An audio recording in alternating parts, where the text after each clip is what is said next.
अस्सलाम वालेकुम नाज़रीन। जी नाज़रीन, मैं हूँ मियाँ उस्मान और आप देख रहे हो क्यू न्यूज़ HD। जी नाज़रीन, इस वक्त हम अंजुमन इत्तेहाद अब्बासिया पाकिस्तान के जो सूबा सिंध के सदर हैं सरदार शाहनवाज खान अब्बासी साहब, उसके पास मौजूद हैं। उनका अपनी कौम के लिए क्या पैगाम है और वो सिंध की जो अवाम है, सिंध की जो अब्बासी बिरादरी है, उनके लिए वो क्या पैगाम दे रहे हैं। अस्सलाम वालेकुम वरहमतुल्लाहि वबरकातुहू। वालेकुम अस्सलाम। बिस्मिल्लाहिर रहमानिर रहीम।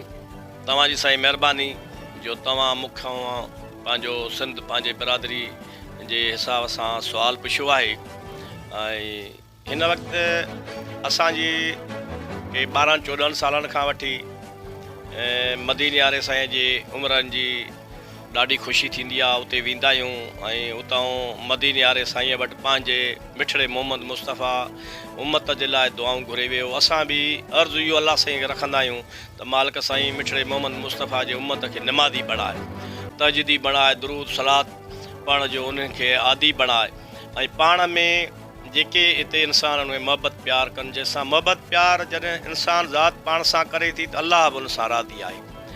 ऐं हिन वक़्तु माशाअल्लाह असां उमिरो पाक करे आया आहियूं ऐं हिन वक़्तु बि असांखे हिकिड़ो अंजुमन इत्तेहाद अब्बासिया पाकिस्तान डॉक्टर शफ़क़त हुसैन अब्बासी साहब आहे ऐं असांखे उहिदो मिलियो आहे।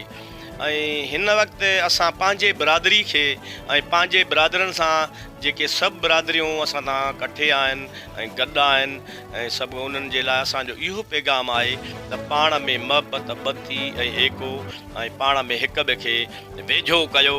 ऐं कुझु जेके मसल मसाइल हलंदा आहिनि जॾहिं बिरादरियूं पाण में ॿधियूं कंदियूं आहिनि, पाण में गॾिजण थींदियूं आहिनि त उहे मुखालिफ़ियूं उन्हनि खे एतिरो माना उनखे हथु घुमाईंदियूं आहिनि जो चवंदियूं आहिनि त जीअं हिननि खे पाण खे ॿधीअ खे टोड़ियूं ऐं हिननि जी जेकी मज़बूत न थियनि।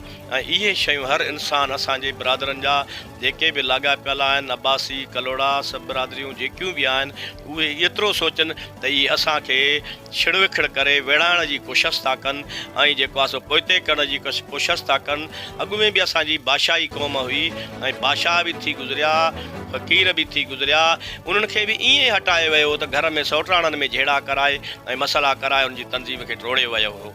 ऐं असांजो पैगाम बिरादरी खे इहो आहे त महिरबानी करे इन्हनि शयुनि खे नंढ वॾाई न कयो ऐं जे नंढो आहे पेरनि उगाड़ो उनखे बि वॾो तस्कीम कयो त इहे सभु असां कठे थी वेंदासीं ऐं इन्हनि इख़्तिलाफ़नि मां कुझु कोन थींदो, इहो हिते ई रहिजी वेंदासीं। ॾिसो त असांजा आबा ॾाॾा किथे आहिनि, इहे सभु ख़बर उनखे मिले थो, उहो क़बर में हलिया वञनि था। हिते मोहबत ई रहंदी, प्यार ई रहंदो ऐं हिक ॿिए सां जेको साथ ॾींदासीं ऐं उहो ई रहंदो। ऐं जॾहिं असां पाण में मज़बूत थी वियासीं त तव्हां इनशा अल्लाह अॼु तव्हां बादशाही क़ौम आहियो, तव्हां बादशाही माणींदव। असांजूं दुआऊं इहे मदीने पाक में बि इहे दुआऊं घुरियूं त असांजी बादशाही क़ौम ई हिन वक़्तु छिड़ विखिड़ आहे, पाण खे पंहिंजे सभिनी खे कठे कयो जीअं अॻु में हुया।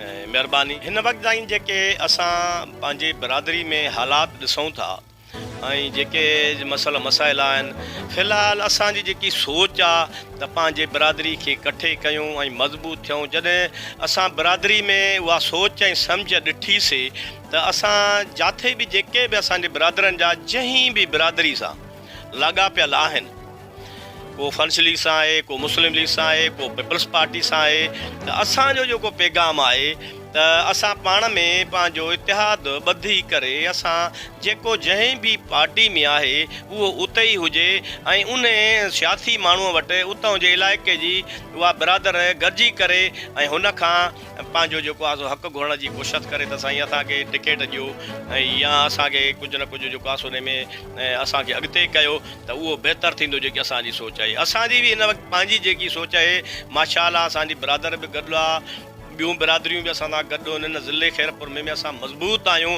पर असां उहो बि पार्टी जेकी हिन वक़्तु सरबराह आहिनि, फ़िलहालु असां उन्हनि खे इहा शइ चवंदासीं बाबा कुझु न कुझु असांखे ॾियो, जे ॾिननि त इनशा अल्लाह ताला त असां उन में अचे वेंदासीं, जे न ॾिननि त फ़िलहालु जेकी पोलिशन हले थी पई इहा ई हलंदी।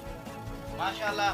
जी नाजरीन, आप लोगों ने सरदार शाहनवाज खान अब्बासी साहब की बातें सुनी जो माशाअल्लाह सूबा सिंध के अंजुमन इत्तेहाद अब्बासिया पाकिस्तान के सदर हैं। इसी के साथ ही कैमरा टीम के साथ मियाँ उस्मान को इजाज़त दीजिए और देखते रहिए क्यू न्यूज़।